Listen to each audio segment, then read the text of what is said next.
Hola, hola a todos. Bienvenidos a nuestro segundo webs, Conexiones Saludables y Mentes Tranquilas. El día de hoy vamos a hablar de la salud mental y cómo nuestras relaciones influyen en nuestra manera de pensar. Para eso, el día de hoy tenemos un invitado, el maestro Paco, el cual nos va a ayudar a desmenuzar un poquito ese tema, las distorsiones cognitivas. ¿Qué tal, maestro Paco? Muchas gracias por la invitación, Magda. Para mí es un honor venir y conversar de un tema que es muy pertinente y muy vigente. Gracias por andar acá abierta al diálogo. Bien, bienvenido, maestro. Un gusto estar con usted también. ¿Cómo podemos definir lo que es las distorsiones cognitivas? Pongo un ejemplo.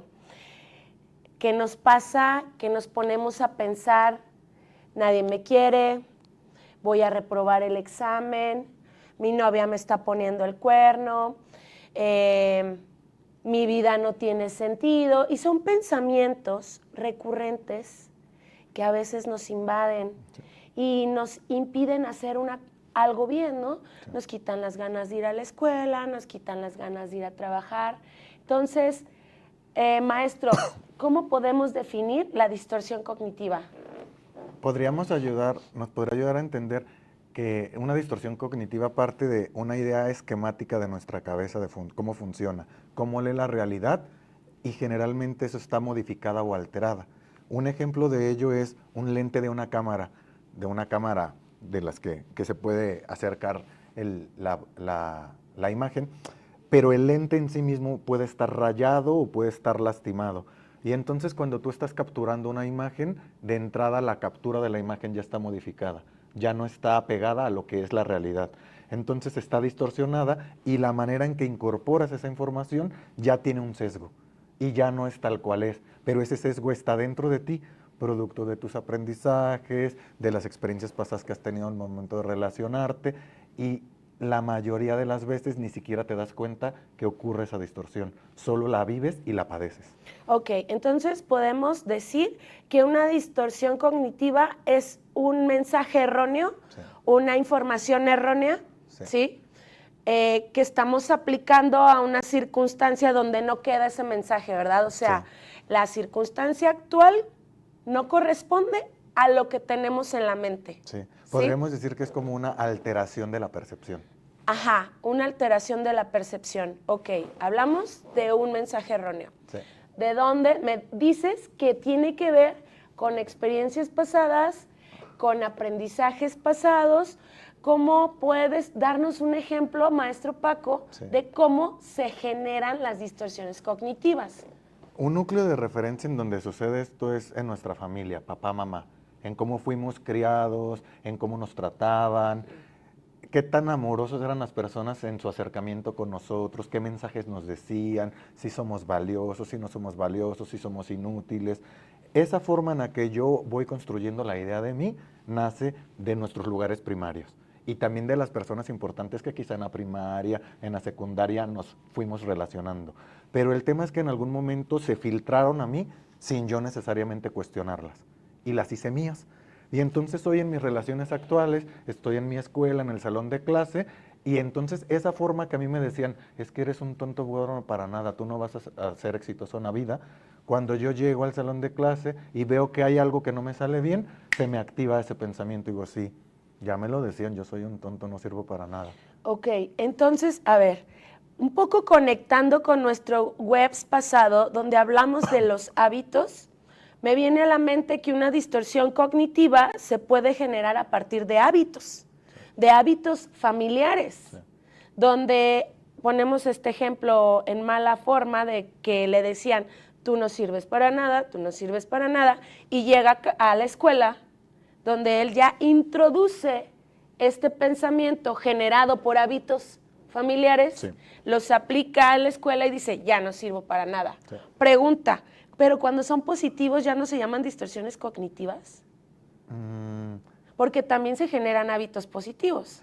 Sí, digamos que no necesariamente tienen ese nombre Ajá. porque son nutritivos. Quiere decir, no No. afectan mi vida o no la ponen en riesgo. Ah, ok. ¿no? Entonces, No van en contra del desarrollo integral. exacto, y por tanto no son de tanta interés, aunque lo cierto es que para cultivar una salud integral son sustanciales, ¿no? En términos de hábitos, es cuando tú tienes ese fortalecimiento que alguien te lo repite, tú dices, ay, júntate con esas personas que te están tratando de esa forma, Ok. ¿no? Entonces ahí podemos checar que es retomando el título de nuestro webs, ¿no? Sí. Conexiones saludables, mentes tranquilas. Sí. Bien, ahora, nosotros venimos de diferentes contextos. Toda nuestra comunidad estudiantil viene de diferentes lugares, donde nuestro contexto y nuestras relaciones sanas no siempre lo son. Sí. Por eso existen las distorsiones cognitivas que aplicamos en la escuela, ¿no? Ahora, bueno, supongamos, el chico ya tiene la distorsión cognitiva, ¿no? Sí. Y llega a la clase y dice, no voy a aprobar el examen porque no soy lo suficiente. No obstante, él haya estudiado, ¿verdad? Sí. Por eso es la distorsión, porque no tiene nada que ver con su realidad. Sí. Bien, ¿cómo podríamos proporcionar estrategias para poder disminuir ese pensamiento recurrente o esa distorsión que nos está saboteando ese momento? Porque supongamos que el alumno sí estudió. Sí. Y ya sentado en el examen, empiezas a repetir esa información Sí. que aprendió en su contexto de casa y lo está aplicando en la escuela donde dice, no voy a aprobar el examen, no soy lo suficiente. ¿Cómo le podemos ayudar o qué ideas, estrategias para que ese pensamiento no nos pudiera sabotear en el momento? Porque a todos nos pasa. Sí. Me voy a ir por un camino más largo. La psicología en algún momento abona o busca que la persona tenga más datos de sí mismo, que se conozca más, que pueda comprender su funcionamiento, que reconozca qué le ocurre al sujeto, no solo yo como especialista, sino abonar a que la persona tenga ese recurso para sí mismo. Partimos de la idea de que la distorsión cognitiva está un tanto invisible. Ajá. Yo la vivo, pero no me doy cuenta que la vivo. Sí, Bien, porque ya está metida. porque ya está instaurada introyectada. como si fuera un software. Exacto, como la programación que hablamos, ¿no? Al cerebro le diste la información todos los días y la tiene registrada como en favoritos, ¿no? Totalmente. Y la utiliza. Sí. ¿Sí? Y entonces si jugamos con esa analogía, parte de lo que tendríamos que ayudar es a visibilizar esa distorsión cognitiva. Que eso que la persona no se da cuenta que ocurre. Primero es que se dé cuenta. Que él se dé cuenta y decir, ay, ¿por qué estoy pensando en este momento que no sirvo para esto? Porque uno de los temas de las distorsiones cognitivas es que tienden a ser generalizantes. No sirvo para nada. Todos los hombres son iguales. Ajá. Y entonces nos llevan a esas ideas en las que generalizamos y la vida no suele ser así. ¿No? Sí, no es cierto, porque cada persona es distinto y no puedes generalizar. La distorsión cognitiva es una generalización. Entonces, así, está pensando en mí, sí. Lo hizo por mi culpa. Sí. ¿Sí? Es cuando pensamos que gira en torno a nosotros. Sí. Exacto, o sea, son generalizantes. Y generalmente la distorsión cognitiva me pone a mí en un lugar en el que estoy mal, ¿no? En el que yo estoy averiado, en el que yo no funciono, en el que mi mirada de mí es muy frágil o de vulnerabilidad. Yo había escuchado que el 95% de las distorsiones cognitivas son erróneas. Bueno, pues sí, porque forman parte de otras circunstancias, se crearon en otras circunstancias que no tienen nada que ver con la actual. Sí. No tienen nada que ver. Y hay algo también bien relevante, que ahorita estamos hablando de distorsión cognitiva como si fuera solo en la mente, pero lo interesante es que nosotros funcionamos, la imagen que tenemos en nuestra mente desencadena una serie de emociones y sensaciones, que eso hace que todo sea más complicado. Quiere decir, ya no solo pienso, no sirvo para esto, sino que interiormente me siento... Ya forma parte de la autoestima. Sí, y entonces me empiezo a sentir un tonto, me siento muy pobre en competencia. Ya hace una afectación. Sí, se hace en cascada, un efecto de cascada. Una afectación más global. Y eso hace que sea como un ciclo. Por eso yo hablaba de lo importante que es fomentar espacios de autoconocimiento. Ah, ok. Entonces, como primer tip, sugerir el autoconocimiento, detectar que tenemos la distorsión cognitiva. Sí. Entonces, a ver, allá, todos los alumnos, levanten la mano los que tienen una distorsión cognitiva. Sí, todos. Ese es el primer punto, reconocer que la tenemos. Sí. Bueno, ahí estamos ya bien, maestro. Sí. La reconocemos. ¿Cuál es la que tenemos? Sí. ¿Qué pensamiento? Sí. ¿Sí? A ver, entonces pónganos a pensar, ¿qué es eso que pienso frecuentemente? Entonces la nombramos, la tenemos. Sí. Primero es identificarla, ¿no? Nombrarla. Sí. Ese es el primer paso. No, yo creería que ya esto que tú nombras es el segundo paso, porque uno es identificar qué me está ocurriendo y la Ajá. segunda parte es nombrar cuál es la narrativa en mi cabeza que me suelo decir. Lo voy a poner con un ejemplo. Ajá. Yo en algún momento estudié teatro. Sí. Y entonces cuando tú estás en el teatro, hay un proceso que le llaman recreación del personaje. Quiere decir, a ti te asignan, tú vas a ser Romeo. Y entonces cuando te dan el libreto de Romeo, tú tienes que decir, Romeo qué edad tiene, Romeo cómo suele pensar, Romeo qué personaje o personalidad tiene. Entonces estás esbozando el perfil de personalidad de Romeo.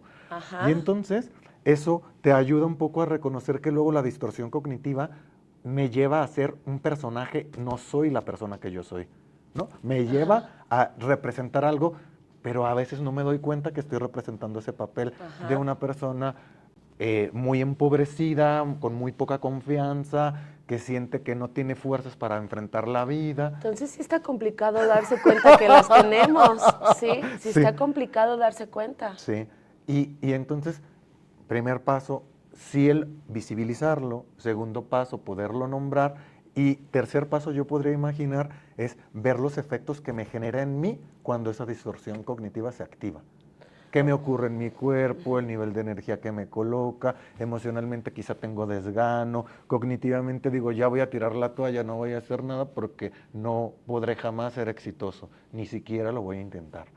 ¿No? Sí. Y entonces empezar a ver esos efectos me ayuda a identificar que estoy atrapado en un torbellino y que si no le pongo ese nombre no voy a poder desprenderme de ese espacio, ¿no? Ok.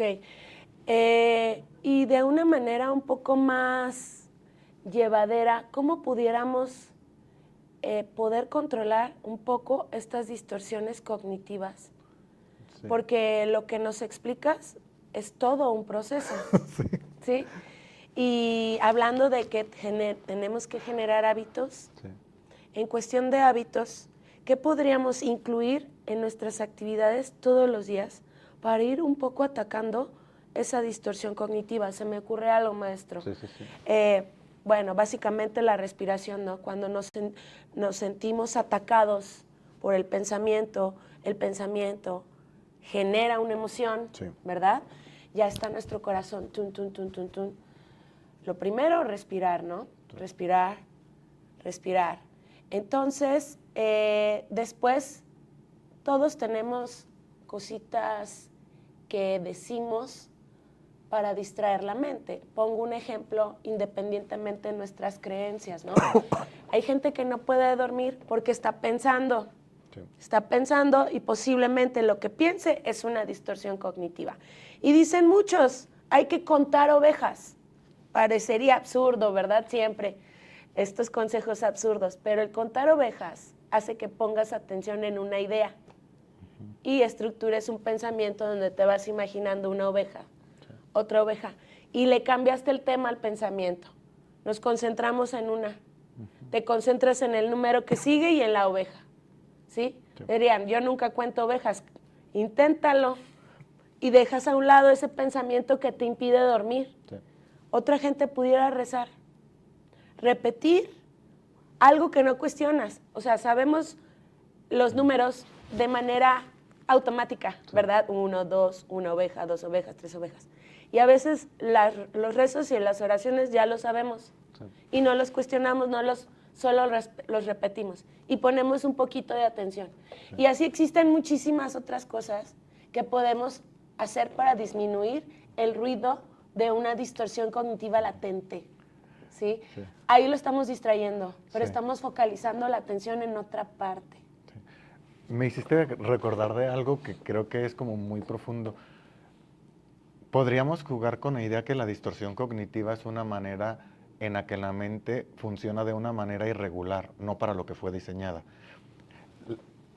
Yo trabajo psicoterapia gestal y está muy asociada a tradiciones de espiritualidad oriental y las prácticas meditativas forman parte de esto. Desde las tradiciones de sabiduría, por ejemplo, en el hinduismo, hay como una metáfora en la que se plantea que la mente necesita ser entrenada, porque dicen que la mente que no está entrenada funciona como Se como un fuga. animal borracho y está yendo hacia cualquier parte, pero Se no tiene fuga. un foco. No se Y focaliza. justo esto que tú nombrabas hace ratito Concentrarte es en otro punto. concentrarte en algo, pero eso requiere cierto entrenamiento. Cuando tú nombrabas la respiración, o yo pensaba en algo también, practicar algún hobby o pasatiempo, algo que te dé pasión. Sí, Pero en la noche, bueno, maestro, en la noche está más complicado, ¿no? En la noche sí sería tal cual como actividades que conecten con experiencias sensoriales. Puede ser tu un respiración, aroma, un poner aroma, un pequeña velita de olor, cómo se siente tu cuerpo que está en contacto con la cama o la superficie en la que estás recostado. un bañito fresco Un bañito para fresco. cambiar la temperatura y que el cuerpo se ponga atención Sí, en otro estímulo y no en el estímulo de sí. la mente. Oh, distraer al cuerpo, lo que habíamos hablado. Pero fíjate, ahí es regresar al cuerpo, porque justo la mente nos lleva a una desconexión del cuerpo. Sí, la mente te genera una emoción. Ajá. Y generalmente te coloca con mucha actividad, pero en desconexión del cuerpo. Y casi todas las prácticas meditativas nos invitan a reconectar con el Conectas con cuerpo. el cuerpo, controlas la respiración y Sí. ya cuando controlas la respiración, el pensamiento ya se fue Ajá. O pierde fuerza. o pierde fuerza. Es algo muy fácil. Eso en la noche, ¿no? Pensando en el día como hábitos saludables, yo pensaría quizá esto de actividades que te den placer en términos de pasatiempo o hobby. Porque cuando tú estás metido con una imagen en la que tú estás conectado contigo, esta distorsión pierde fuerza o se va al segundo plano. ¿No? Y entonces en algún momento es más fácil que tú la puedas mirar. Cuando tú te sientes cómodo, satisfecho, pintando, practicando un deporte, Lo que te genera una sí, emoción satisfactoria. estás en conexión contigo. Y ahí se te olvida el pensamiento. Sí, pasa a segundo plano. Oh, ¿ya vieron, chicos?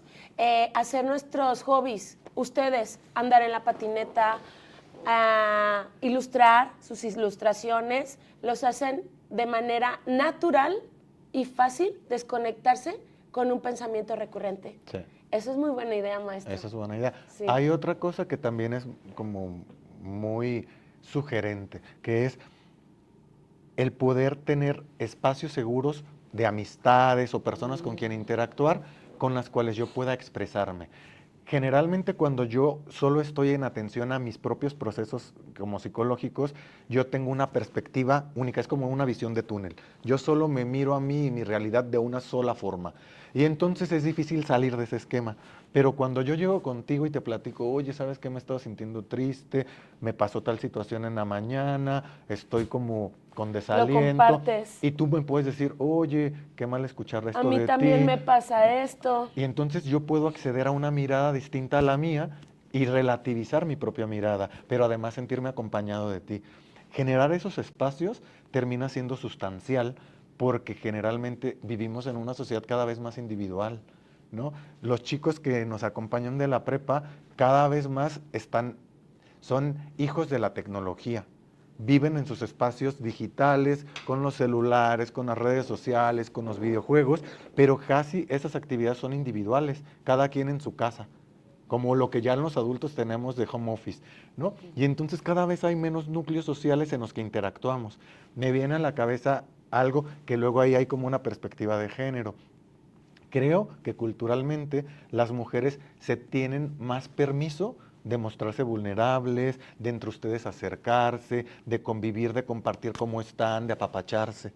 Sí, ¿No? vámonos al baño a platicar ¿No? y buscamos un espacio, Y ¿verdad? es permitido y además es bien visto Y reconocido, ¿no? y reconocido. Reconocido. Yo doy clase en la Facultad de Psicología y hace unos 2 años quizá, el día del 8M, convoco a los chicos de mis grupos a tener un conversatorio de hombres de cómo vivimos nuestras emociones, Sus nuestras emociones. relaciones con las mujeres. Y en algún momento un chico, un alumno, dice, yo envidio a las mujeres, ¿no? Y yo le dije, ¿por qué envidias a las mujeres? ¿No? Y dice, es que ellas, en la Facultad de Psicología hay 80% mujeres, 20% hombres, más o menos, ¿no? Sí. Y entonces resulta que en ese conversatorio dices que yo envío a las mujeres porque ellas tienen espacios para sí mismas y nosotros los varones no. Dice, yo no sé cuando me estoy sintiendo mal qué hacer, a dónde recurrir. Dice, como varones nos juntamos para ver deportes, nos juntamos para jugar videojuegos, nos juntamos para tomar, nos juntamos para decir tonterías, Pero nunca para chismear. pero no para platicar de lo que sentimos. Sí. Dice, y entonces yo me doy cuenta que me duele mucho sentir que me cuesta trabajo tener espacio, pero que también para mí es difícil abrirme y confiar. Buscarlo, ¿no? Y entonces decíamos, qué lamentable que solo sea el espacio psicoterapéutico un espacio para yo hablar de eso, aunque estemos en la facultad de psicología. Exacto. Digo, está lindo tenerlo, pero ¿por qué no tener un espacio orgánico en mi vida cotidiana? Y entonces de repente acceder a espacios en donde yo pueda llegar y decirte, oye, ¿qué crees? Encontré tal canción, o ayer hice tal cosa con mi amigo en mi casa, me pasó esto, y compartir el entusiasmo, compartir las dudas, compartir el temor, eso es esencial. Y efectivamente, por constructos sociales, el hombre está un poco más en vulnerabilidad de expresar sus emociones. Sí. De hecho, sí, es parte de lo que nos afecta a un constructo obsoleto, ¿no? Sí. Que no se le ha validado expresar, y eso también suma las distorsiones cognitivas, porque culturalmente a la mujer pues se nos valida buscar un espacio para expresar nuestras emociones, al hombre lo puede hacer, pero no se le ha reconocido, ¿no? Sí. Entonces, muy bien, eso creo que a los chicos de la escuela les vendría bien, que es algo natural, necesario y normal que entre varones de la misma comunidad estudiantil se busquen para contarse: esto me sucedió, me agarré pensando en el examen, no puedo dejar de pensar en mi novia, tengo problemas en mi casa, y eso está padre porque se debería de hacer. Sí. Sin embargo, como sociedad quizá todavía no le hemos hecho esa validación necesaria, ¿no? Sí. Pero está padre, profe, que en tu escuela, en tu comunidad, alguien te lo pida, y posiblemente existe esa necesidad en todas partes. Sí. Entonces, por lo menos aquí los jóvenes que nos están viendo saben que está bien hablar de lo que sientes, está bien un espacio para hablarlo y compartir, ¿no? Cuando lo compartes, la distorsión cognitiva baja de potencia, porque el proceso empático, eso que ayudó a generar una información, también va a ayudar a que te restablezcas, ese compartir con el otro, ¿no? Y pienso en algo también. En la edad en la que tú estás en la preparatoria, que son de 15 a 18 años, estás atravesando la adolescencia. Y es una de las primeras crisis identitarias más fuertes, si no es la más hasta esa edad. Sí, la de ¿no? Identificación. Y entonces cuando están acompañándome estos procesos en los que me viene un diálogo en el que me descalifico, me desvaloro, en la que me muestra lo que no me gusta de mí, entra algo que es relativamente muy riesgoso. En psicología se le llaman conductas de riesgo. Quiere decir, en esta etapa de edad, no están aquí los chicos, yo no los alcanzo a ver en la pantalla, pero empieza mucho el consumo de sustancias, tanto de drogas como de alcohol, y en ocasiones esto es una puerta falsa a la experiencia emocional que yo no sé cómo lidiar. Quiere decir, en ocasiones es un refugio para lidiar con lo que me atormenta. Sí, pues cuando estamos tristes y queremos ir a tomar una chelita. O estoy despechado porque me dejó la chica, la pareja. Pero también darnos cuenta que existen otros recursos. Sí. ¿Y qué tal si ese día no tengo dinero y ese recurso no es factible, no? Sí. Tenemos que buscar otro, platicar con nuestros pares, compartirlo, para que eso nos ayude al reconocimiento. El primer paso que mencionas, profe. El reconocer que tenemos un pensamiento que nos afecta en nuestro día a día. ¿Sí? Ahora, ese pensamiento nos puede afectar a nuestras relaciones, ¿verdad? Pero, ¿qué va de la mano? Nosotros generamos el pensamiento por nuestro contexto y después tenemos problemas con nuestras relaciones por el pensamiento.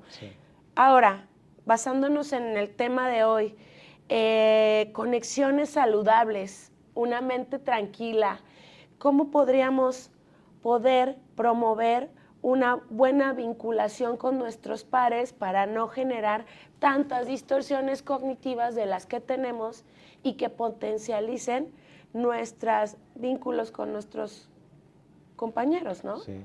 Una de las líneas a transitar es lo que está asociado a la inteligencia emocional, que es yo poder nombrar lo que me ocurre, pero cuando me pueda expresar contigo o con este grupo de referencia, poder ser leales a mí y comunicar lo que en mí ocurre.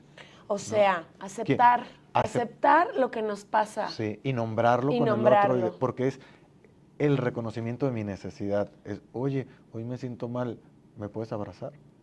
Oye, necesito que me puedas escuchar 5 minutos. Podemos irnos a ¿Tienes platicar. chancita? Sí. ¿No? Oye, me gustaría en este momento no quedarme solo, sola. ¿Tienes chance de después de clase pasar un ratito juntos? Eso, en contraste con las conductas de riesgo, se le llama factores protectores. Factores protectores, que reconocer y tener la capacidad para buscar. Sí, y son unas maneras asociadas al autocuidado. Es cómo puedo yo reconocer lo que en mí ocurre, lo que en mí está activo y entonces pedir esa ayuda. A mí me gusta mucho la perspectiva de la salud mental, en la que la salud mental no es efecto de lo que en mí ocurre y mis procesos o recursos, sino que la salud mental siempre es un producto comunitario. Quiere decir yo y mi integral. red. Yo y mi red. Depende de la red que tengo, es el grado de mi salud mental. Entonces, cuando yo me doy cuenta, a ver, vuelvo a poner otro ejemplo de mi salón de clase porque es como mi espacio de referencia. Doy una clase que se llama Intervención en Crisis y Emergencias Psicosociales, ¿no? Entonces, cuando tocamos temas del contexto de crisis, ¡pac!, truenan las crisis de las personas y entonces, como estamos revisando protocolos, quiere decir, como estos sugerentes, los pasos a seguir para atender una situación que nos aqueja, individual o social, abrimos espacios de diálogo entre el propio grupo. Empleamos los protocolos, pero para el grupo mismo que está. Y en ese momento los propios chicos empiezan a hablar de sus circunstancias de vulnerabilidad. Y luego me escucho que luego dicen, ay, solo el que ustedes me estén escuchando me hace sentir mejor. Y es interesante porque como son de la misma edad, Sí.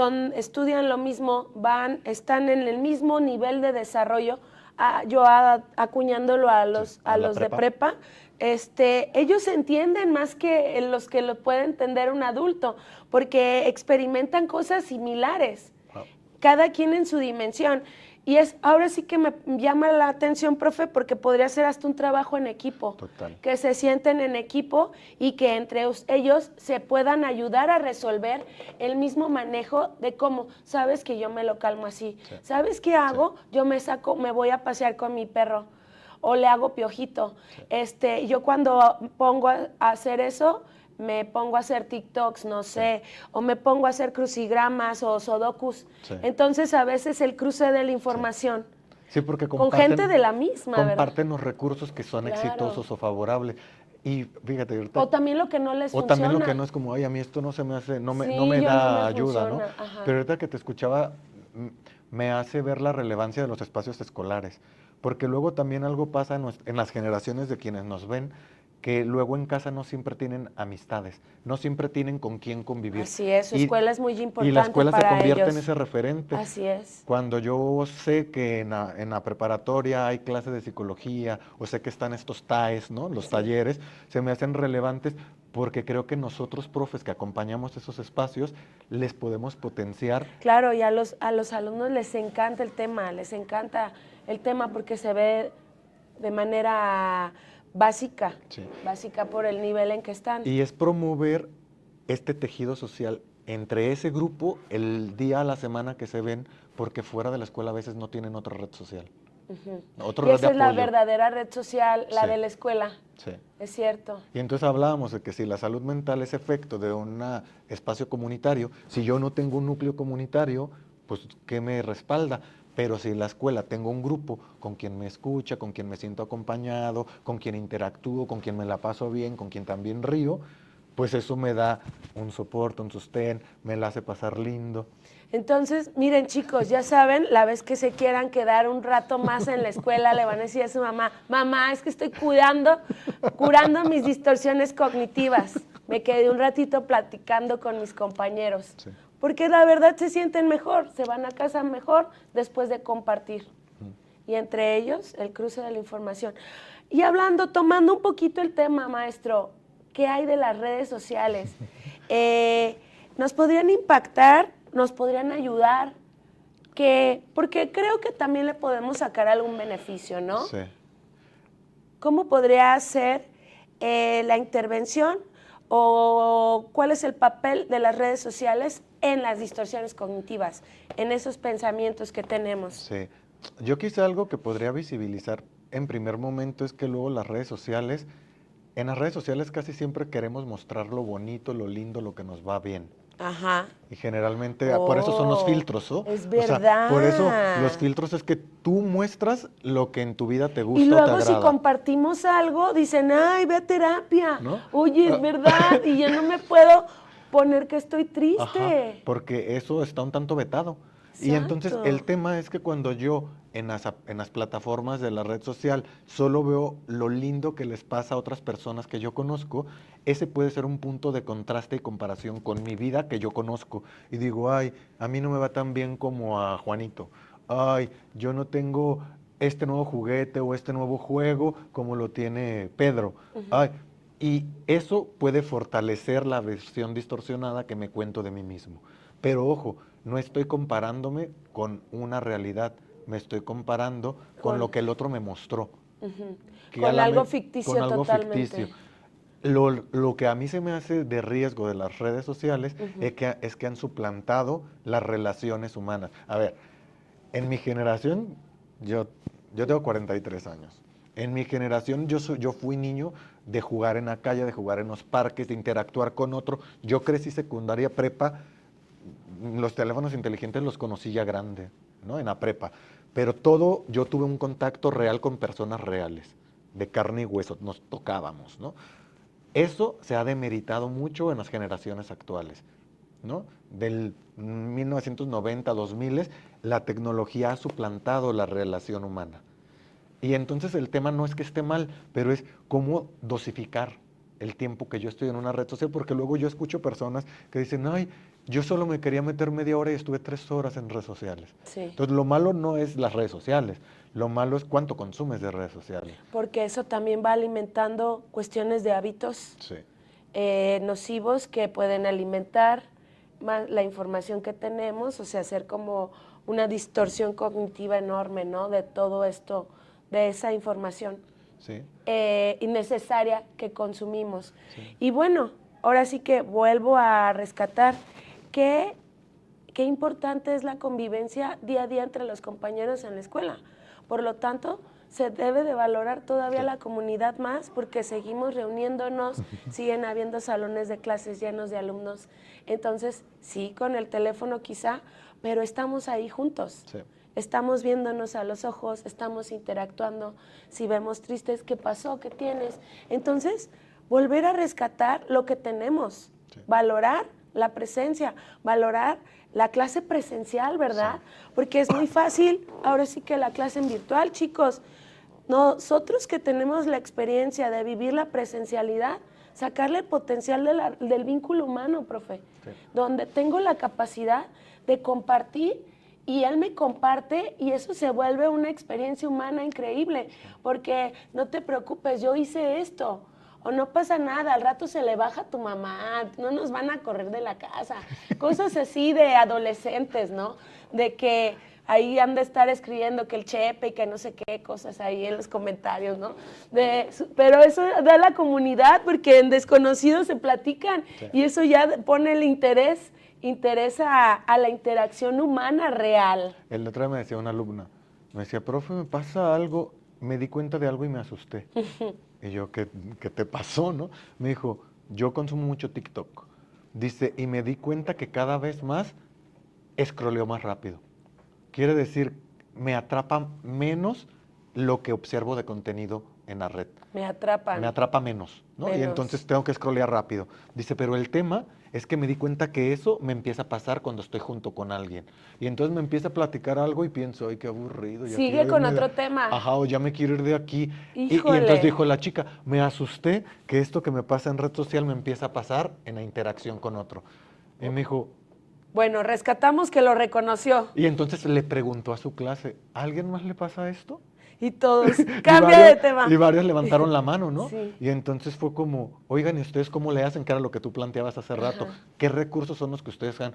Y decían, no, pues cuando me doy cuenta que eso me ocurre, me salgo de las redes sociales. O cuando me doy cuenta de eso, me pongo a hacer una actividad que me guste. Otros chicos decían, a mí me gusta generar contenido en Sí. red social. Dice, entonces en vez de ver, genero. O me gusta, hay un chico que decía, a mí me gusta hacer canciones y luego subirlas a la red social, Ajá. pero me lleva a este punto de crear para que la red social me acerque al otro, pero desde lo que yo soy, desde lo que yo hago, desde lo que a mí me gusta, desde algo un poco más auténtico. Pero lo cierto es que el consumo, la dosis de red social para Es mí es la demasiado. clave. Yo creo que porque nos hace falta el contacto visual, maestro, y personalizar al individuo. La Sí. red social no nos ve como una persona, No. nos ve como un público a consumir. Sí.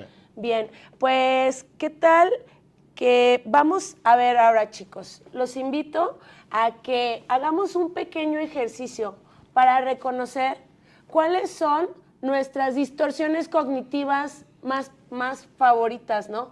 Las que más nos invaden, las que más nos visitan a nuestra mente. También no olviden descargar su constancia. Recuerden que va a estar disponible en la plataforma de Vida Saludable a toda la comunidad estudiantil. Y bien, ok, continuamos con la dinámica. Piensen a todos los chicos, todos mis alumnos, la comunidad, ¿cuáles son las distorsiones, ese pensamiento equivocado que tienes ante una situación que te persigue, que te visita frecuentemente? Porque como dice el profe, lo primero que tenemos que hacer es reconocerlo. ¿Qué es eso siempre que pensamos que no corresponde a lo que es? Me veo mal al espejo, me va a ir mal en la escuela. ¿Qué es eso? ¿Qué es eso que nos visita seguido a nuestra mente? Primero, para reconocerla, ¿verdad? Y aceptarla, como dice el profe, es parte de nuestro autoestima. Aceptar que necesitamos ayuda, que tenemos algo que nos visita frecuentemente y que no podemos controlar. Bien, igual, chéquenlo, mándenlo en nuestra cajita, en ese formulario de preguntas. Compártenos cuál es tu distorsión preferida, no preferida, la que más te visita, ¿no? La que más te visita. Bien, profe. ¿Y qué más? ¿Qué nos puedes compartir para toda nuestra comunidad estudiantil? ¿Qué podemos hacer con las distorsiones? Bien, ya las reconocemos, sí, las identificamos, podemos distraerlo, pero ¿qué más? Vimos ya los efectos, o sea, poder reconocer el efecto que generan en mí, y creo que algo que tú mencionabas hace rato puede ser un factor que nos ayude, que es una vez que me concentro en otra cosa y que hago que pierda fuerza la distorsión cognitiva, ¿qué cosa me puedo nombrar a mí mismo que sea un contrapeso? Como una frase, puede ser como una frase compasiva, puede ser como una frase de aceptación de mí mismo, puede ser como esa mirada, digo, eso que a mí no me han dicho mucho y que por tanto me resulta ajeno y digo, ay, yo no soy así, pero también el yo podérmela nombrar es una manera de decir, esto va a pasar, o el decir, bueno, estoy haciendo lo mejor que puedo, estoy queriendo convertirme en una mejor persona. Me viene a la mente que lo que podemos rescatar es valorar la convivencia de cara a cara que tenemos en nuestros espacios estudiantiles. Sí. Valorar el encuentro personal, sí, que existen en nuestras aulas con nuestros compañeros. Ese es el primer tip, chicos, para bajar toda esta comunicación mental, convivir con nuestros compañeros, compartir, incluso los hombres, ¿no? Sí. Promover que hombres y mujeres compartan en espacios escolares, que eso es lo que nos va a dar vitalidad. Sí. Y por lo menos buenas conexiones y una mente tranquila, ¿sí? Entonces, pues, por el día de hoy es todo. Muchas gracias por acompañarnos, maestro. Gracias por estar con nosotros y compartirnos tu perspectiva en tus espacios escolares. Tenemos un público que está escuchándonos y unos adolescentes muy inquietos que quieren saber acerca de lo que les sucede todo el día. Pues muchas gracias. Esto es Webs y estamos en contacto, chicos. Muchas gracias por la invitación y la conversación.